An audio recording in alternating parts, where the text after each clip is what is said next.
Good morning, everybody. Thank you very much for coming. I would like to invite Pastor Wayne Maynard to invoke God's presence on this proceeding. Shall we stand? Dear Heavenly Father, we are so thankful and grateful for this another day of life that you've given to us. We thank you for your mercies and your grace. We recognize that without you, we can do absolutely nothing. We thank you for this opportunity we have today, dear Lord, to be able to share pertinent and helpful information for residents of our island, and during these times in which we live, that will be helpful, dear Lord, to help us to navigate the turbulent times, dear Lord. We thank you for bringing us to this point. We thank you for your safety, dear Lord, and how you have blessed our nation, you've blessed our island, dear Lord, and we thank you for all those who've worked hard behind the scenes, countless hours, dear Lord, to help keep us all safe. We pray that you would continue to bless their efforts, give us wisdom and direction in the days ahead. For those who are hurting, for those who are struggling, dear Lord, I pray that you would make a way for them where there seems to be no way, dear Lord. I pray that you would help this time to be a time where we come together as a community, dear Lord, to be our brother's keeper. Dear Lord, we thank you once again. May you bless in a special way everything that would be said and done here today. Thank you for those who have worked hard behind the scenes to make this day a reality, and may the information be worth it for all who would listen. Give the speaker wisdom, clearness of thought, and freedom of speech. And in everything, dear Lord, may you be well pleased. We thank you once again for your blessings towards us, and we ask for your continued guidance in the days ahead. In Jesus' name I pray. Amen.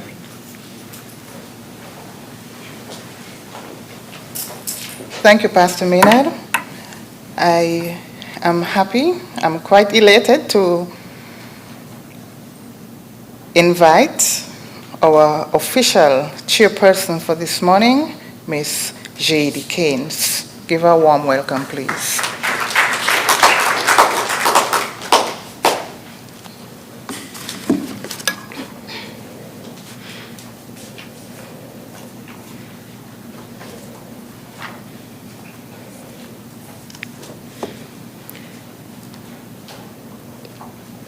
Permanent Secretary in the Ministry of Social Development, Mr. Keith Glasgow.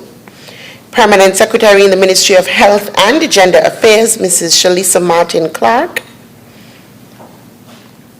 Gender Affairs Coordinator, Mrs. Lorraine Archibald.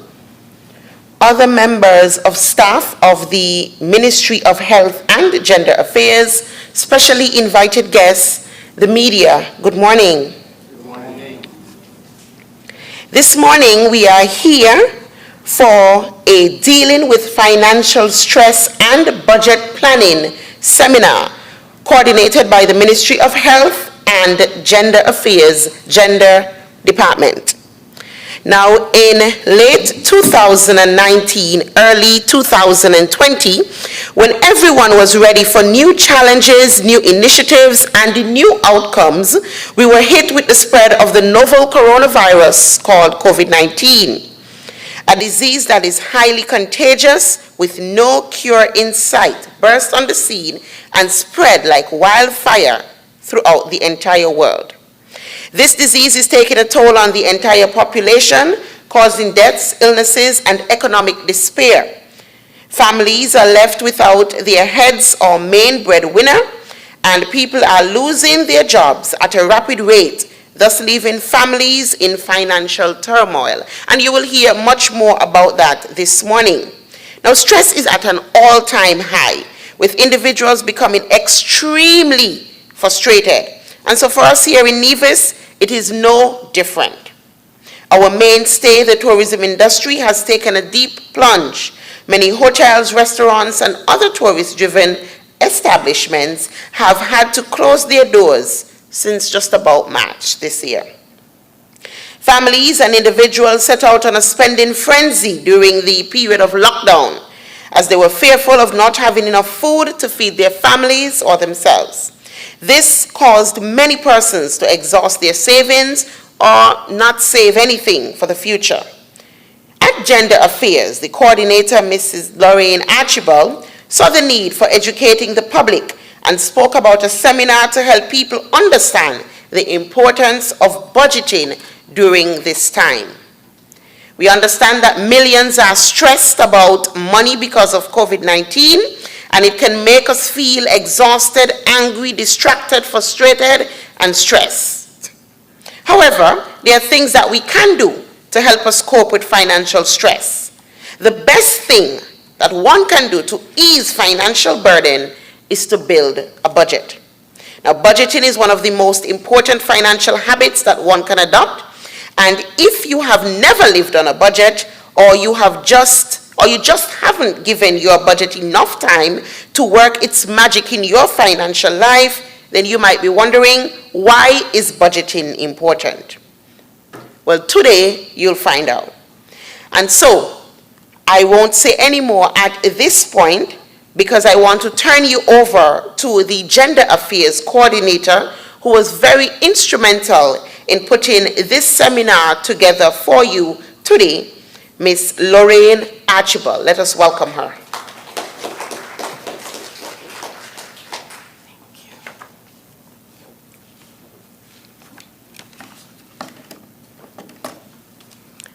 According to the United Nations Women, if measures aren't taken to end poverty, by 2021, around 435 million women and girls will be living on less than $1.90 a day, including 47 million pushed into poverty due to the COVID-19 pandemic. Ladies and gentlemen, kindly allow me to adopt the protocol that was previously established by our chairperson. A bright and glorious good morning to all of you. Good morning. As JD said, COVID-19 is highly contagious, causing millions of deaths and illnesses with no immediate cure in sight. The impact has left many families in despair. Many have lost their jobs. Some salaries were reduced, and those who had nothing were reduced to nothingness.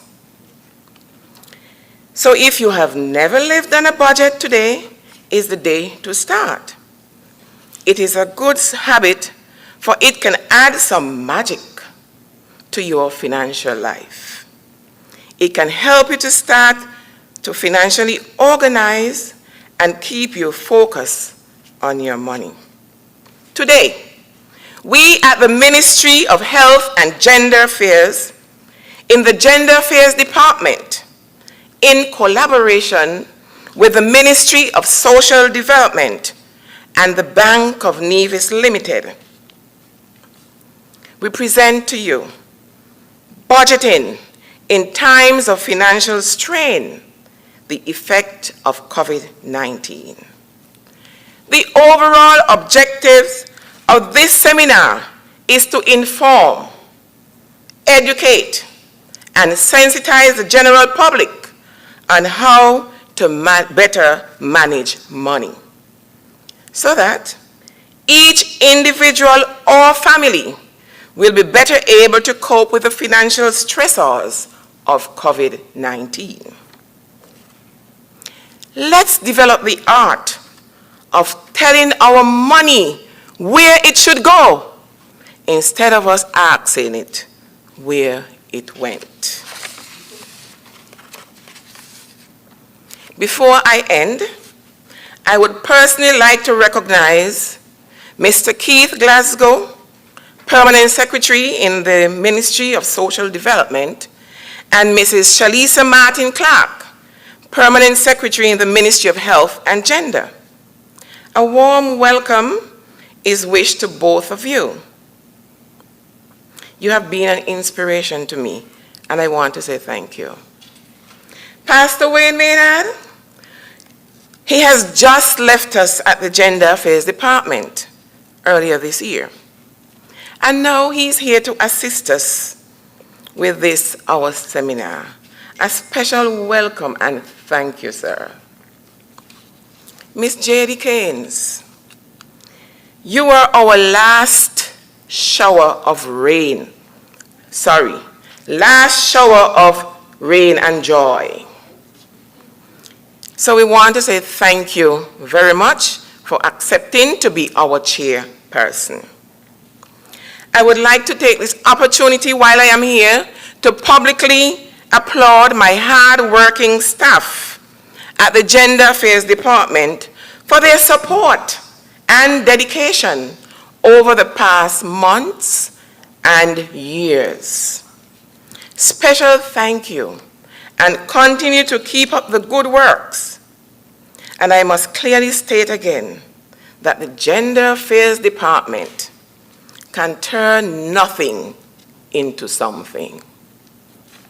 To one and all, and those who are listening through the World Wide Web, I bid you a hearty welcome.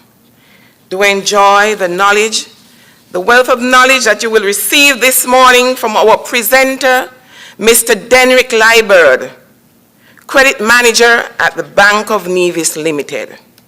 Once again, I say welcome, welcome, welcome.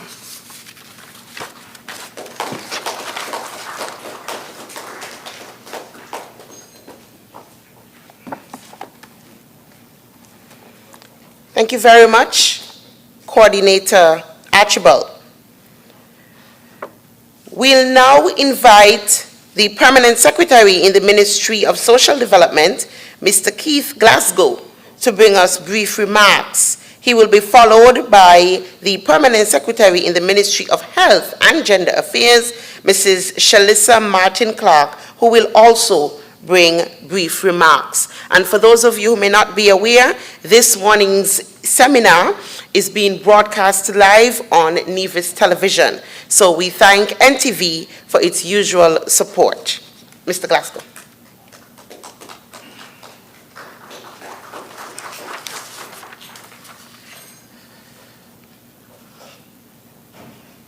Thank you very much, Ms. J.D. Keynes. Let me just remind us of our topic here this morning: budgeting in times of financial strain, the effects of COVID-19. Let me also use this opportunity to adopt the protocol which has been established. But at the same time, I just wish to also specially recognize some persons. Permanent Secretary in the Ministry of Health, Shalissa Martin-Clark, and of course, the Gender Affairs Coordinator, Ms. Lorraine Archibald, and of course, the representative here from the Bank of Nevis. And let me just say good morning to all of you. Good morning, all. Good morning. I also wish now to thank the Department of Gender Affairs for this invitation. As would have indicated, we always collaborate from the Ministry of Social Development. We always collaborate with the Department of Gender Affairs. And we have had some excellent projects that we would have done in the past. And I think this morning's lecture or presentation is yet again evidence that we continue to collaborate in some excellent projects. Now, you would recognize that today's topic is extremely important, budgeting. And this is not just important because we are now in a pandemic, the COVID-19 pandemic. Budgeting is always important. And so, with that said, I want to start with Murphy's Laws. And the most popular, Murphy has quite a number of laws, and the most popular is, if it can go wrong, it will. If it can go wrong, it will. But what has gone wrong? I think all of us, we are aware what has gone wrong. In the health sector, the world is facing a global pandemic, the COVID-19 pandemic. And not only that the health sector the world over is in shambles in fighting this pandemic, but social life has been severely impacted. Social life basically is in shambles, even though some people have been making out during the lockdown, and we've seen the population growing. We also have the world economy in shambles as well as a result of this global pandemic. And that is why the Gender Affairs Department thought it best to have this seminar today. And so, when it comes to budgeting, I think because of what has happened with people losing their jobs and so on, and the economy basically, in shambles as a result, I think that the proverbial saying, save for a rainy day, that's very important when it comes to the issue of budgeting. I just want to say quickly, because I'm only supposed to give brief remarks, I want to say quickly that I recall the days when some of my friends, would tell me that some of their friends who work at a luxurious Four Seasons hotel talk about the employees at the Four Seasons hotel boasting on them in terms of the salaries that they make in their jobs as against what they make at Four Seasons. And in a lot of cases, the workers at Four Seasons, they make very attractive salaries compared to people who work elsewhere in the private sector and people who work, let's say, in government. And they would boast a lot about the money that they make. And, these friends tell me sometimes they feel really ashamed of their meager salaries that they may compare with what their friends make at Four Seasons. But then they tell me 10 years down the road, 15 years down the road, 20 years down the road, a lot of these same people who make these monies, these attractive salaries and tips and so on at Four Seasons, 20 years down the road, they basically have nothing. Whereas you find some of these other persons with their meager salaries, they have been able to amass some wealth. They own land, they have a house, they have a car, they have a lot of different things. I'm not saying that there aren't persons who work at Four Seasons who also do well. There are some of them who do well, but I'm talking about those who do not make proper use of their monies by budgeting and so on. And so the moral here is, it is not only a matter of how much money you make, but how well do you manage that money you make. Very important.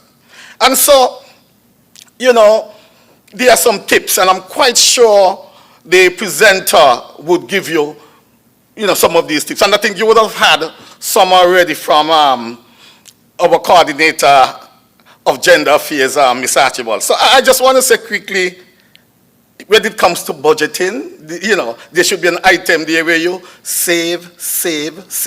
Just save, because it would come in handy. Like now we have in a pandemic. You also need to distinguish between your wants and your needs.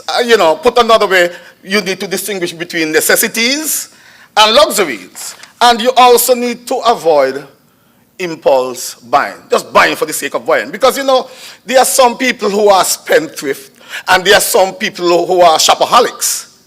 And so we need to avoid those types of behavior. I want to say here that prudence is a virtue. Prudence is a virtue. And in ending, I want to end with another of Murphy's laws. And it says, in order to get a loan, you must prove you don't need it. You understand that? In order to get a loan, you must prove you don't need it. What that is saying, in an exaggerated sense, is that in order for you to get a loan, you need collateral or security. And if you don't have it, you have to get a guarantor or a co-maker who has it. And so, I just wish to say here, in ending, as economists would say, you need to maximize satisfaction from your money incomes, from your resources. Thank you very much.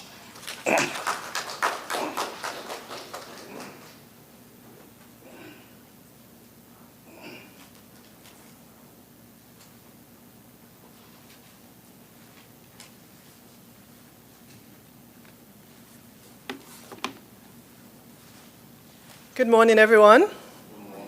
It's indeed a pleasure to be here this morning. Permit me to adopt the protocol that was already established. I, however, would like to extend apologies on behalf of the Junior Minister, the Honorable Hazel Brandy Williams, who is currently attending another ministry function.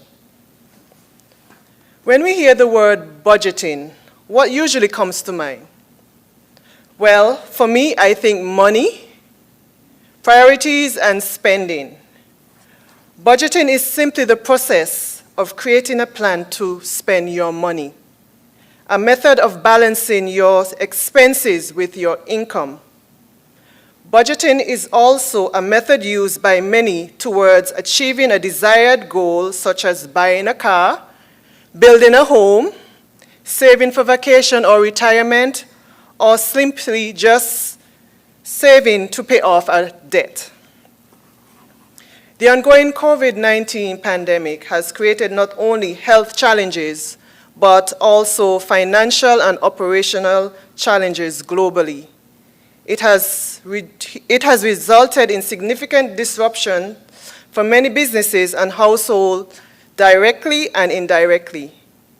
Many businesses have been forced to lay off staff or reduce staff salaries. This in turn will impact workers and their household disposable income. Having less or nothing to spend means you have to make choices and consider the inherent consequences. You have to prioritize. This forum is indeed timely in that many find themselves unemployed or on a reduced salary. Also, November is considered Financial Literacy Month in the Federation of St. Kitts and Nevis. There are numerous benefits of budgeting. I encourage you, therefore, to listen keenly, take notes, and actively participate in what I consider to be a very beneficial initiative spearheaded by the Gender Affairs Department. I believe after this forum, something good is going to happen. I say thank you, and do have a productive discussion this morning. Thank you.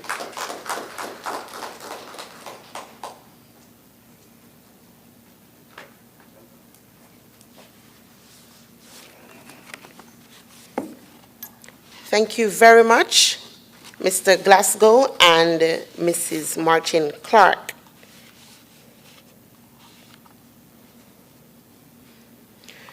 Okay, I just want to remind you of a few things that were said by Mr. Glasgow. He would have pointed out so accurately that there's a ripple effect associated with COVID-19, because as you know, it started out as a health crisis, but we have realized that it is also, or it has become an educational crisis, a financial crisis. I mean, every single sector that you can think of has been impacted in some way. And so, yes, there is a ripple effect associated. And also, Mrs. Martin Clark would have mentioned that this seminar is so timely, primarily because the month of October is considered Financial Information Month, or FIM. And so there are a number of activities spearheaded by the Eastern Caribbean Central Bank, the Eastern Caribbean Currency Union, to promote financial empowerment through education. And so this is quite timely.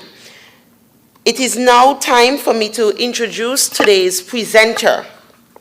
And I neglected to say it at the start, so I'll say it now. I want everyone to put their phones on silent mode or vibrate mode so that there are no interruptions during the presentation. Of course, we want everyone to benefit from the information that is shared today.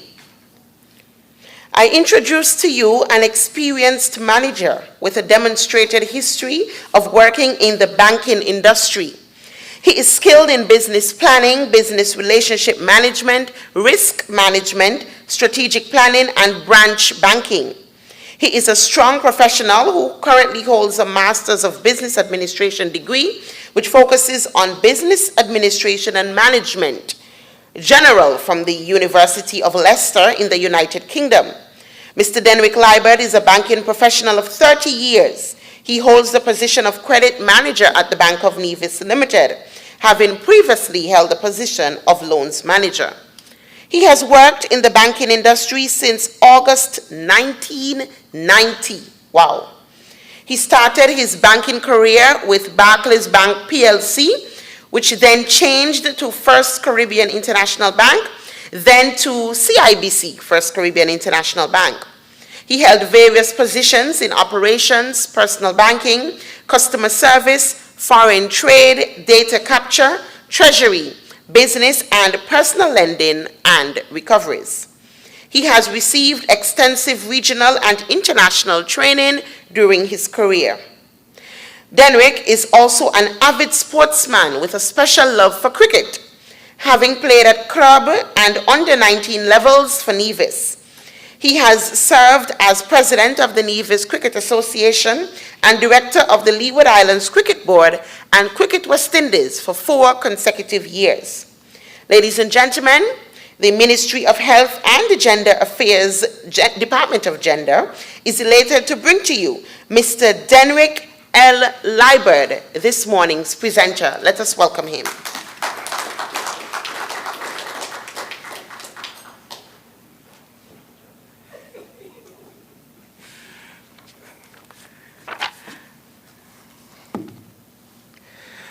Good morning, everybody. I can't take off my mask, right? All protocols established. I wish to commend the department for putting on this timely seminar. And I really hope that this morning we can have a discussion, we can have feedback, we can make it very interactive. There is no cookbook out there for budgeting. And so I'm certain that you have information that I can learn from, and I have information that you can learn from. I want to, before I start, point out Mr. Glasgow. And I point him out because he taught me in 5A1. And he taught me principles of business. So if I have not said it publicly, you're one of the reasons I'm here today. Thank you, sir. Budgeting in times of financial strain. I think it would be remiss of me, before I start, I do not acknowledge my bank, the Bank of Nevis Limited, for paying me while I'm here. And so I have to give them a little plug. So my friend, you can lower that thing for me, please.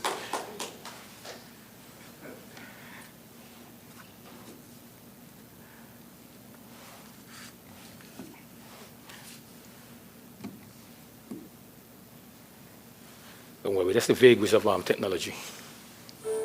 Home, it means something different to everyone.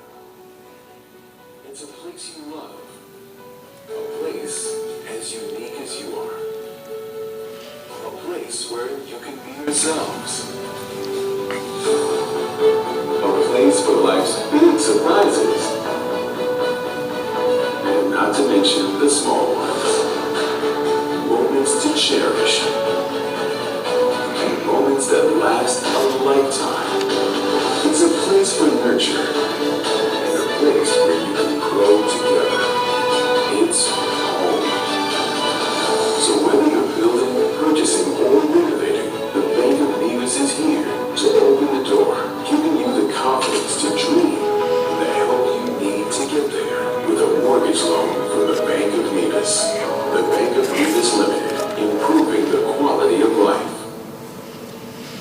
All right. Now, that's just to let you know that Bank of Nevis is still open for business. And we are here to help you. And you would know that the bank was founded some 30 odd years ago by the late Simeon Daniel. And he saw it fit to have a locally owned bank in response to the problems that locals and Nevis were facing with international banks. And persons like Simeon Daniel and all others who would have started this bank are to be commended. And that is why we are here standing tall today. All right? All right. So let's get into it. The impact of COVID-19 on society and the environment. I think I'll have to do a little switching. I hope you can still hear me. The impact is being felt, we say, in every segment of life. And I think you heard that this morning from all the persons who have spoken before me. This pandemic is of epic proportions. It has in fact impacted every strata of society. No one has escaped COVID-19. Commercial establishments, let's talk about the banks. You would know that we have come to the rescue of our customers by granting moratoriums. And if I should tell you, so you understand what a moratorium is, that is to say, because of your current situation, the bank has suspended your payments until things get better. And of course, it is protracted at this time. No one knows when it will get better. So you can understand that the bank cannot make any money off those loans that we have put on moratorium. So the banks are feeling the squeeze. Can't make any money. The interest that you pay when you pay your loan every month, that is what the bank takes into profit. Of course, it is shareholders' funds will end. And if we don't make money on the shareholders' funds, we can't give them dividend. And so investors, shareholders look for a return on their investment. So you understand what does that mean. The ripple effect, as previous speakers spoke about. Serious times. Education. We know, and I see a lot of young folks here in the audience, we know what has happened.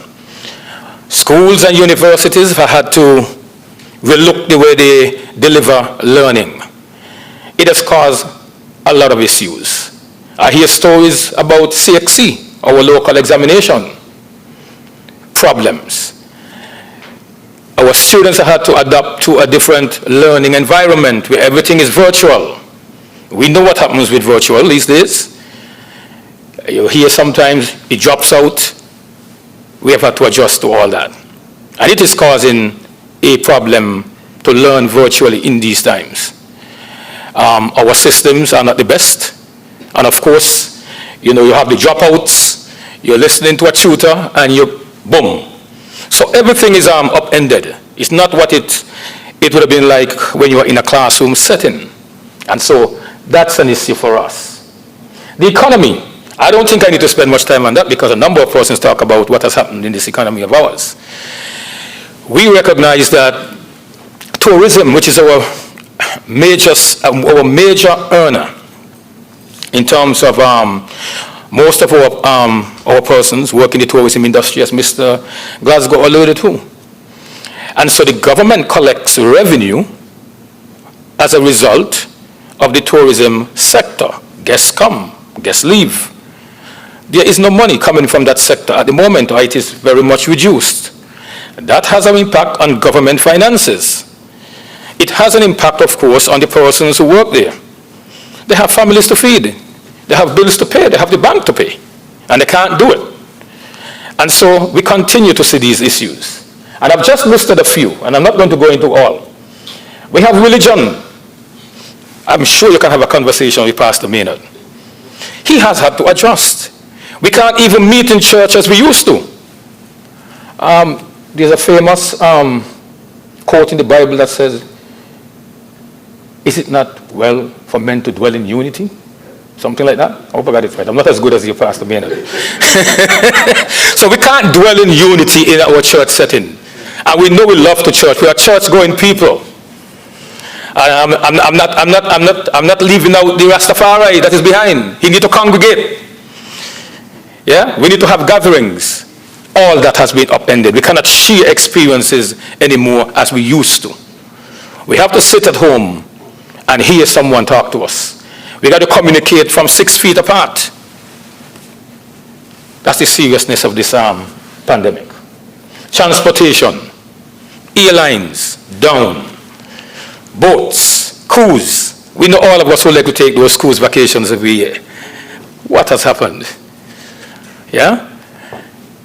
Tourism, like I said, is down because no planes flying. Nobody can come to the islands. And of course, we can't take a vacation when we work hard. So we have been reduced to less than the animals of the earth. Can you imagine? I have food security and sports. As you ever heard the chairperson said, I'm an avid sportsman, I love cricket. We see how the West Indies have to play cricket in a bubble. No fans, no cheering. You look at the IPL. It's not what we are accustomed to. And I don't think humans were ever designed to live like that. So we have a lot of work to do. But I believe we'll get out of it.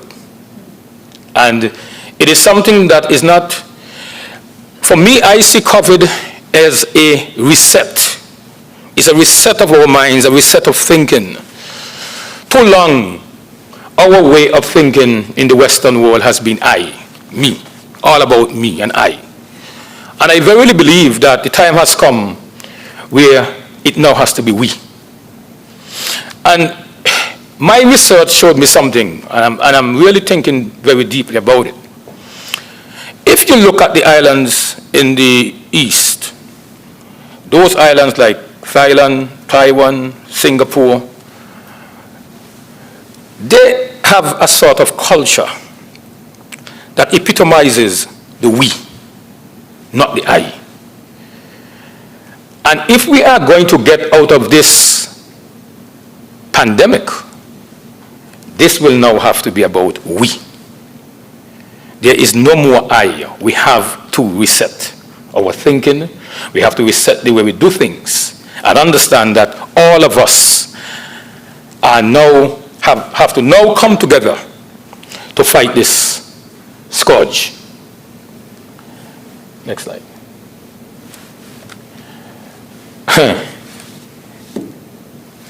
COVID-19 is all about money. Make no bones about it. What it has done in the final analysis is about money. The resource of money has dried up. You hear Ms. Archibald spoke about some people who have nothing, now have nothingness. And those who had something has significantly less. There is no doubt that persons directly or even indirectly affected are feeling stressed and anxious these days. Our stress levels have gone up 20-fold.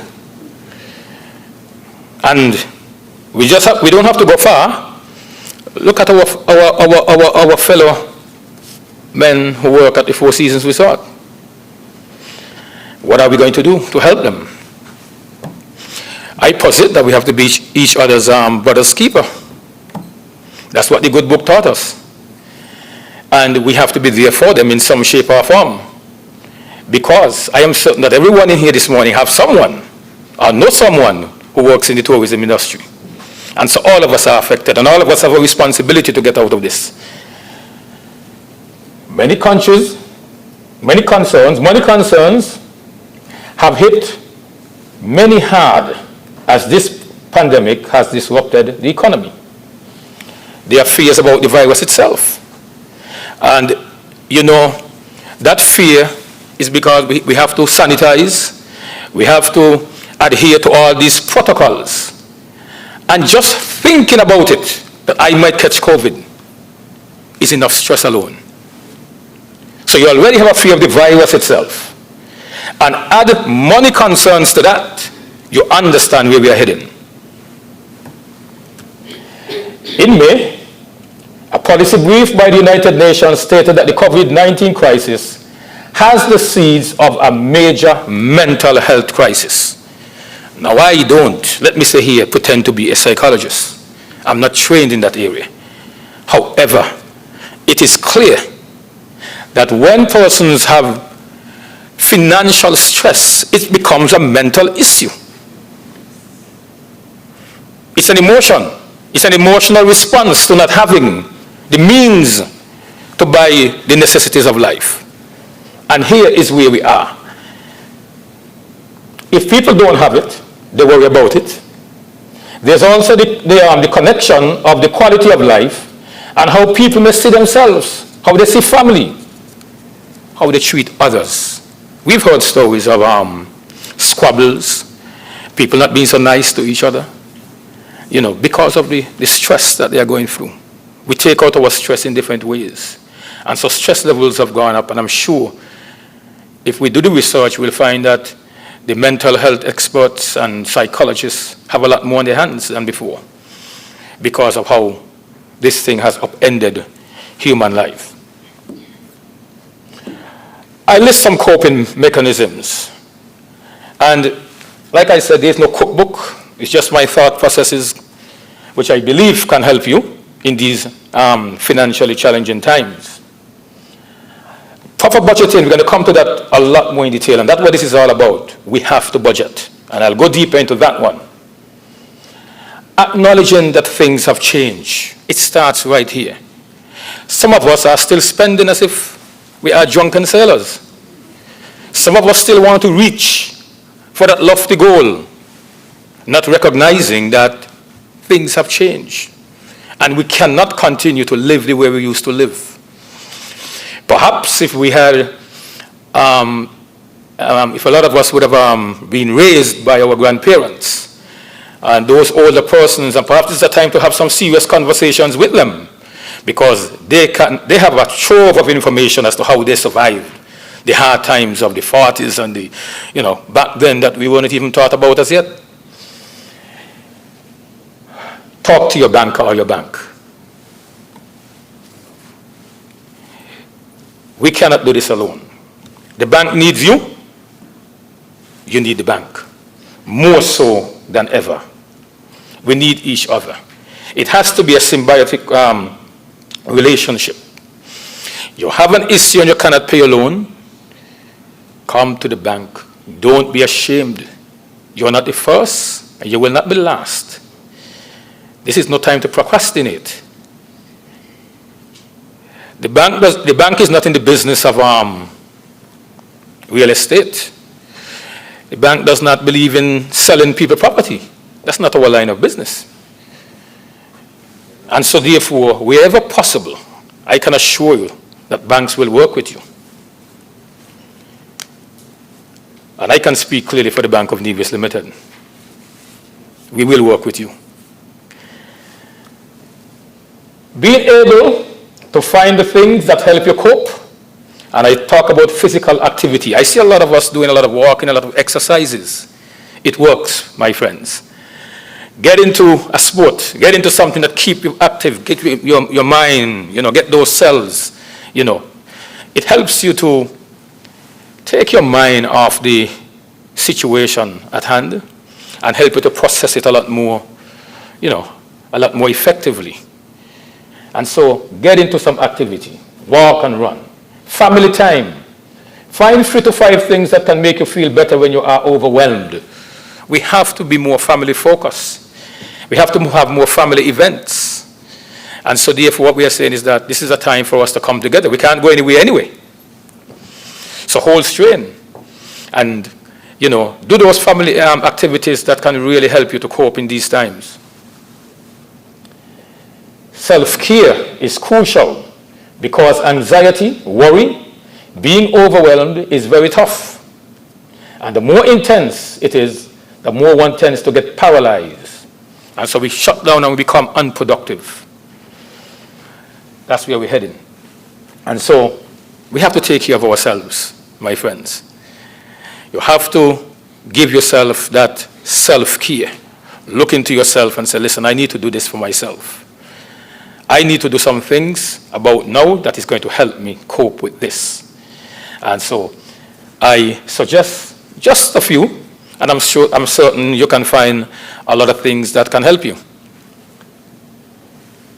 As we segue into the budgeting, the crux of the matter here this morning, it's about money management. And as I indicated, COVID has everything to do with money. Money is a resource. It is the process of having a very good idea of where you are spending your money today and having a well thought out plan in place for where you will want it to go in the future. And I borrow Lauren Nurse Archibald's term, tell your money where it should go and not where it went. I love that. I hope you don't have copyrights. I'm going to keep it. All right? Money management can mean gaining greater control over your outflows and your inflows, both in a personal and a business perspective. Greater money management can be achieved by establishing budgets and analyzing costs and income. So, if I'm just to say to you, budget, you need to do a budget. Some persons might say, I don't even know what you're talking about, Mr. Lyman. And so, you have to understand the management of money. It's like you have to know how to drive a car before you drive it. You understand? And so, that is where I want us to start. How you manage your money. We manage business. We manage the self-care I talk about. We go to the hairdressers and we take our cuts, That's managing ourselves. We do that on a regular basis. But what we are saying is that you have to manage your money. You have to ensure that you know where your money is going and where it ought not to go. So how are we going to do it? Be goal-oriented, be organized, evaluate your spending, which is your outflows, and we say construct a budget, and of course save money. We hear Mr. Glasgow talk about this morning how some of our friends made so much money, and 10 and 15 and 20 years after, they can't see where that money went. I sincerely hope that COVID will teach us something. And I'm really happy that I see so many young people here, because 30 years ago when I went into banking, Nivision saved. We saved. Our parents always made sure that we saved something for a rainy day. And they made sure that we got a piece of the rock early in our life, so that we can have something. During my journey in the banking system, I realized that we have changed, we have shifted. And perhaps our young people also are not as savvy as they should be. They seem to gravitate to the now. The sense of entitlement. I want it now. Not thinking about tomorrow or somewhere down the road. And it fits into what I keep saying about this reset that COVID has provided. And if there's anything good about COVID, it has given us a chance to reset and to think about what worked well then and will work well going forward. Because for those who have a little saving and who have a little something, that's what they are surviving on at the moment. And sorry for those who have nothing. They have some serious issues. Yeah? So, you see what it is? So you set your goal today allows one to achieve what you want to have in the future. Said goal must be specific. For example, wanting to save $10,000 for college by age 21. That's a goal. You set yourself a goal. You want to do that. You want to send your child to college. You understand what it takes. You know the cost. Yeah? And you do that in a proper manner. Determine exactly what you want, when you want it, and how much it will cost. You see, some goals are short-term, medium-term, and long-term. Your short-term goals might be next 6 months. You need this. Of course, the strategy has to change according to the whether it's short, medium, or long. But what is important is that you have a plan, and you work towards the goal in a particular manner, an effective manner. So, we know you love the iPhone. I believe that price is a little low. They cost a lot of money. But if you need that, if that is something that you want to do, you know, you understand you want it in the next 6 months, well, okay, let me do a little simple division and say, okay, every month I'm going to put aside this little thing, and by the 6th month I'll have my iPhone. Well, exactly. I think that's it. And you have to organize. You know, too often we have all these little things, all these little pieces of things all over the place. That is why I'm saying to you, the banks are here for you, because, you know, in our normal scheme of things, sometimes we go this place and we borrow a little thing there, and we borrow a little thing there, and we do that. And so we don't have a proper view of actually what is leaving our pockets, because things are desperately positioned in our lives. We don't have a bird's eye view, and we don't know, as some people, as the old people would say, we don't know whether we're coming or we're going. We got to get away from that. Organize yourself. Think about all those accounts. And if you put the information in order, when you come to the bank or you go to your financer, trust me, you'll have an easier time. I know there's something in the local sphere where persons feel like banks don't like to make money, lend money, and banks don't like to help. And I want you all to dispel that notion.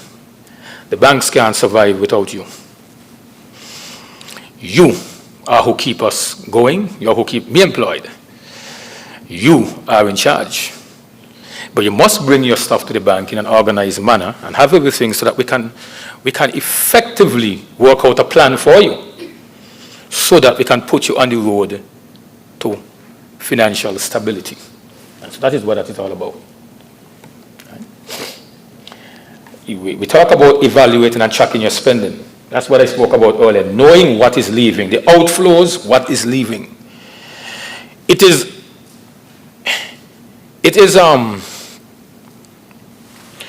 doubly harder for someone who gets a salary. I think most of us here are salaried persons. So our salary is fixed. That is what you're going to get every month or every week. You're not, for those who are in maybe a small business or something, and, you know, the income varies, you know, they may have a bumper month, and, you know, the inflows might go up one time, the next time, you know, drop a little bit and it goes up. They can, I would say, dance a little bit. But when you're on a fixed income, you have to watch your dance steps. Yeah? You have to watch what you're doing, because that income is fixed. That's your inflow. It doesn't change. And so you have to be aware of the other side. What is coming out of that inflow? Make sure it is not more than what you are getting. That starts to happen, you start to create problems for yourself and problems for your family. All right? So by tracking your purchases, you can see how much and what you are spending your money on. And after you have tracked your spending for at least a month, make an evaluation, begin to sort out your wants from your needs. Identify areas of wasteful spending. My friends, COVID-19 is on us. It's not going to go anywhere soon. This is no time for waste. You cannot waste very scarce resources at this time. Next slide. So what is a budget? And Ms. Martin would have given you an idea about budgeting. You've heard it. There are lots of paraphernalia here for you to read, and you'll understand, like I said, and to inform you. But simply put, it's a plan for what you want to do with your money. It sets restrictions on spending, but it does not have to be oppressive. And by sticking to it, you will have the money for the things that are important to you, whether it be saving for a college education, taking a nice vacation once a year. Now, I know we can't go anywhere at this time, but we can do a staycation. You can stay right here and enjoy the 36 square miles we have here. Though everybody's budget is different, there is one consistent rule. Expenses should never exceed income. Next slide. And this goes into how you can construct your budget, where you list your monthly income that I spoke about from all sources, and list your the total of your current expenses. And so, you take the time to examine your budget for inaccuracies and make corrections. Don't overinflate and don't under. Try to be as correct as possible. If you are spending more than you're earning, you will need to make changes. Are there any ways you can increase your income? Example, get a part-time job. Are there any expenses that can be reduced, postponed, or eliminated? Be honest about what is necessary, is a necessity, and what isn't. Now, jobs are scarce, so I don't think most of us can get a second job. So it behooves us now even more to really take this seriously. All right? Save money. Setting aside cash on a regular basis is a habit worth getting into. It allows you to achieve your financial goals and provides a safety net during financially challenging times. That is what we were talking about this morning, and that's what all the speakers alluded to this morning. If you have a little thing in the bank, when things get rough, you will be able to, navigate the waters, the rough waves a little bit. It is important that we go back to savings. It is important when we get our salaries to put something aside for a rainy day. This is the rainy day. COVID-19 is the rainy day our forefathers and parents spoke about, whether we like it or not. They had it, like I said, in the early 1900s with all kind of issues, hurricanes, all kind of things. We are living in this time. This is our time. And we have to come out of this alive. Where should you put your savings? Of course, a savings account. With a savings account, deposit money with a financial institution and receive interest or dividends. I talk about dividends. So if you save some funds, you can buy shares in the banks. Bank and Eves, of course, offer shares. It's an investment.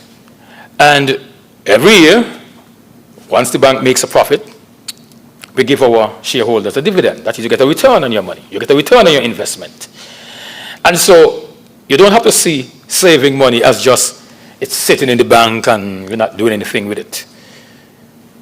Like I said, it's that safety net and allows you to make something of that savings that you have as well. You have certificate of deposits, that's a CD. All those are areas you can save. There are treasury bills that the government issues from time to time. You can save your funds in that. Next slide. And so the Bank of Nevis has a priority savings that I want to introduce you to. You can always come to our customer service department. And that priority says priority savings. You know why? Because we ask you to make a priority. We ask you to determine what is it you want to have 12 months from now. You may want to save for your insurance. Those of us who have house insurance, we know how expensive it is. And what you can do, through this account, you can put aside a certain sum every month so that when the 12 months roll around and Nagico and those companies call for the insurance, you don't have an issue. You simply go into that account and you take those funds and you pay it over to them. Whatever. There are a number of things that you can do with that account. And that's the features. Anytime you can get more information from us. As a matter of fact, in my midst here, I have the operations manager with me, so you can always ask any questions about that account while we are here. Make saving easy. Again, that is self-explanatory. It speaks about direct deposits. Have a portion of your paycheck directly deposited into your savings account or set up a regular auto transfer. So that same account, if you have your regular savings and your funds coming into it, you can just take a certain amount that goes into that priority savings. All right? And that's all I have for you today. And I'm certain that you may have questions for me. I think we want this to be interactive, Ms. No? If you need to. But that's what I have for you today in terms of helping you to cope with COVID-19 and to give you a sense as to what has happened from this pandemic.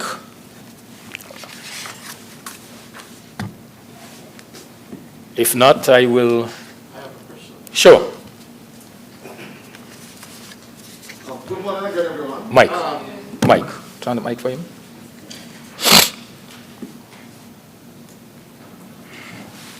Yes, good morning again, everyone. I realized that at one point in time, maybe many years ago, it used to be a fairly simple process to go to any of the commercial banks and open a savings account. Nowadays, I recognize there's a long, protracted process. It basically seems as though it's designed to turn you off. I don't know if you experience that nowadays. So, I'm asking Mr. Lyman, what is the reason for that, long, protracted process? Because I believe that the banks should be customer friendly, and I don't think that it's being customer friendly. My response to that is that, I mean, we've heard that being mentioned a lot, and we're working on it. I mean, regulations have changed, and that's the long and short of it. These foreign international bodies have a lot of restrictions on us, who we do business with, which also impacts our correspondent banking. We're able to do business with our international bank in the US and all these things. But I can tell you that we are trying to make the process a lot easier. We've heard the cry, and we will respond to it accordingly. I think maybe some of the time what can help is that you can make a call before and ask us, what do I need to bring? And once we tell you that, the process takes 5-10 minutes. I understand that we asked for a little bit more then, because when I joined the bank in 1990, what we asked for then is not what we asked for now. But it is that way because of regulations. It's nothing about that we don't want your business. Like I said before, we are not going to be in business if you don't come to the bank and do business with us. And I think we understand that. But the regulations are such. And of course, I believe the government have heard our cry as well. And so I imagine over time, things will be done to make the process a lot easier.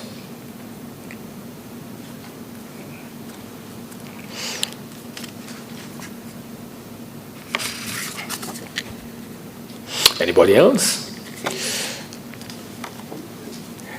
Do I take it that we have a good understanding of where we go from here and the different things we are going to put in place so that we can survive COVID-19 and come out on the other end a better people? I just want to part by saying to the young people, especially younger folks inside, that I believe that this is your time. I believe you all are going to feature a lot into the new economy that is going to take us forward, because obviously what was there is no longer there. And with your creativity, with the skills you are garnering, a lot of you are very bright, very, very bright people. You will be called upon more than ever to help us, build the new economy that we have going forward. So be prepared. And when you get your first paycheck, put aside something. That's my parting words. Thank you.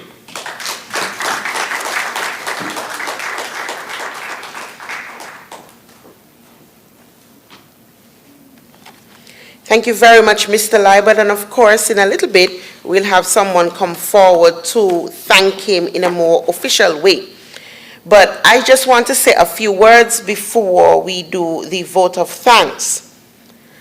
Now, I realize that, we had the opportunity to ask questions and some persons didn't, and that's fine because that's your right. However, I want you to really understand the importance of what was shared here this morning. And of course, talks about budgeting and financial planning can go on for a very, very long time. So obviously the information that you received today is not is not all that you can possibly receive. So the onus is on you now to build on that information, okay? And so he would have mentioned that you can speak with your financial institution. He put in a plug, of course, for the company he works for. And that is so true. We want to encourage you to just speak with your financial institution, your bank, your credit unions, whatever. You need to speak with them so that you can, I mean, most of them offer free financial advice. And these are things that we should really take seriously. Another thing I want to say too is that a lot of us feel that we don't want to save or we can't save because maybe I only have $10. After I would have done everything that I have, I only have $10. Listen, there is no amount that is too little for you to save. And the reason why I say that is because these $10 adds up. If you put $10 aside, if $10 is all that you're able to save, that's okay. Nobody is looking at your account to see, oh, ma'am, she could only save $10. Nobody does that, okay? That is your $10, okay? If you can put aside $1 a day, and then at the end of the month you bring it in, that's okay. Do not leave with the notion that you do not have enough money to save. I hear it all the time. Another thing too, do not be afraid to speak in very simple language or ask your financial institutions to speak, representatives to speak to you in simple language. I work at a financial institution, and before I did, well, for those of you who know me, know I don't have a problem with words. I ask you just how it is, and I tell me just how it is. And sometimes you go to the financial institutions and they use all kind of fancy words. And if you don't work in a financial institution, hi daddy, morning. If you don't work in a financial institution, sorry, I didn't know he was here, pardon me. If you don't work in a financial institution, you may not know what any of these words mean. So ask them to put it to you in very simple language. Don't be afraid. It's nothing to be ashamed of, okay? And sometimes when they really break it down for you, you say, oh, okay, that makes sense. I understand what that means, that sort of thing. Do not leave uninformed or underinformed. All right. And I just want to add to what Mr. Liebert said to Mr. Glasgow as it relates to, you know, the tedious process, because it is a tedious process in terms of setting up accounts or even just doing business with financial institutions. Look at it this way. When you want to get a passport, for example, they tell you you need to get and I'm not knocking processes, but I'm just telling you, there are processes everywhere. You have to get a $10 stamp, you have to get your birth certificate, you have to complete a form, you have to get somebody, you have to take photos, you have to get somebody to sign to verify that they know you. You have to do all these things. But guess what? We complain, but we do it, right? Because you want the passport. When we want to buy things online, we go and we get a card so that we are able to facilitate such. And we complete the necessary forms because what? We want to buy the items online. So there are processes everywhere. There are things that we have to do in order to get what we want. And the financial institutions put these processes in place not because they want to get in your business. Nobody is sitting down looking at a computer screen to find out what your business is. I can assure you, I know nobody's account number except mine. Not even my daughter's. I don't know. You don't sit down and commit these things to memory, okay? And so we are asking this information because that is the process that we have been given in order to stay compliant. We are required to do certain due diligence, and so that's all it is. All right? He also spoke about the impact to society, and that is something that has been mentioned, that was mentioned all morning in terms of that ripple effect. And of course, the fact that we have to reset our thinking, change from I to we. And I'm not telling you, and I don't think Mr. Liebert is telling you that you need to put on a cape and save everybody, okay? Because you can't drown yourself trying to keep other people afloat. But also, it means that we cannot be selfish, okay? There are times when, we could have been in the situation that some of our colleagues, our brothers, sisters, aunts, uncles, parents may be in. And if you're in a position to help, we really should. And sometimes that help may not necessarily just be in a financial sense. We can help in many ways. Maybe the person is getting a part-time job and they need you to babysit.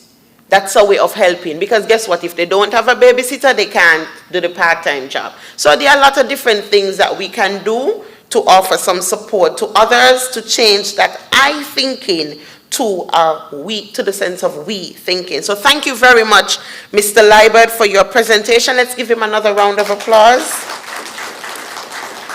And I will now invite Jeriella Liebert to officially thank Mr. Liebert and anyone else who would have contributed to today's seminar. So, Jeriella? Oh, Mrs. Liebert is going to do it in place of Jeriella. Thank you, JD. I would like to apologize on behalf of Ms. Jeriella Liebert. She's unable to come to the podium at the moment. I do hope that we have all been listening. The information that was received, it was great, it was immense. I hope that we are going to leave here prepared to work on our personal budgets and to try and save some money. At the department, we prepared a small package for those in attendance. If you're listening via the World Wide Web and you would like to get that small package, you can contact us at the Department of Gender, 469-5521, extension 6750, or visit us at the GMBC building just across from the hospital upstairs. We will be certainly happy to help you with a small package. Included in the package are some brochures on budgeting, impulse shopping and spending, budget mistakes and how to fix them, reasons why we should save. Included also is a budgeting worksheet. So we have made it easy for you. So please do not leave here not having the information, and please use it wisely. I would like to say a heartfelt thanks to all those who made this lecture possible. I would like to thank God for giving us the health and the strength for us to all be here. And for the media, I would like to do them first, because I would like to thank those listening on the outside as well. So thank you all very much for coming. I would like to thank the Permanent Secretary in the Ministry of Health and Gender Affairs, Mrs. Shalisa Martin Clark. She is always behind us, and I thank you for that. Mr. Glasgow, he is no stranger to the Department of Gender. He's almost a part of us.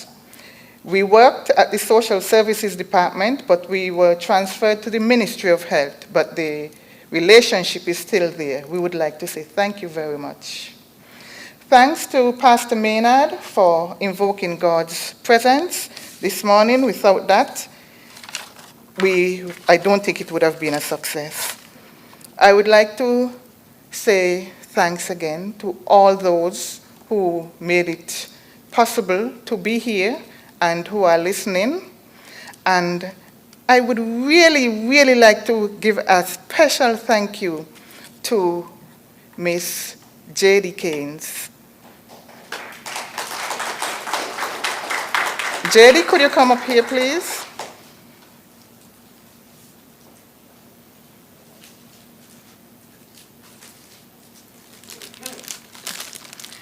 Yesterday, when the person we had to chair the event for us told me that he couldn't do it again, I was a little sad, but then I started thinking, and JD came to mind. She is always coming to my mind. So JD, I want to thank you so very much for the last minute acceptance.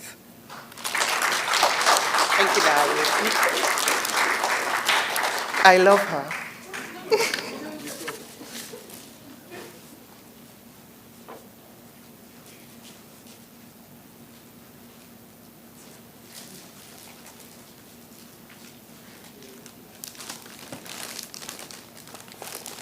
And to our featured speaker, Mr. Denwick Liebert, we would like you to accept this small but heavy token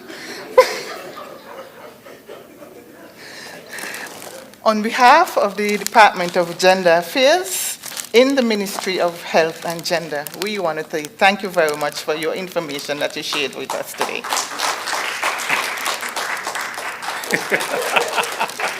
Thank you.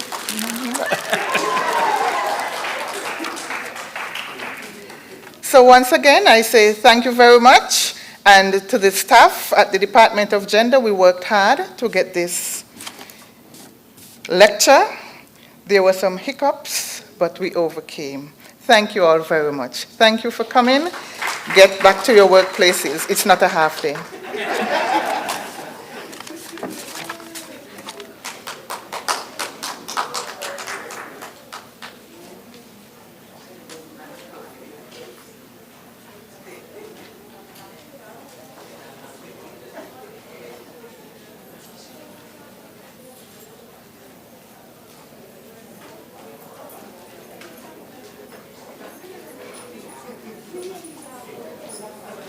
Thank you.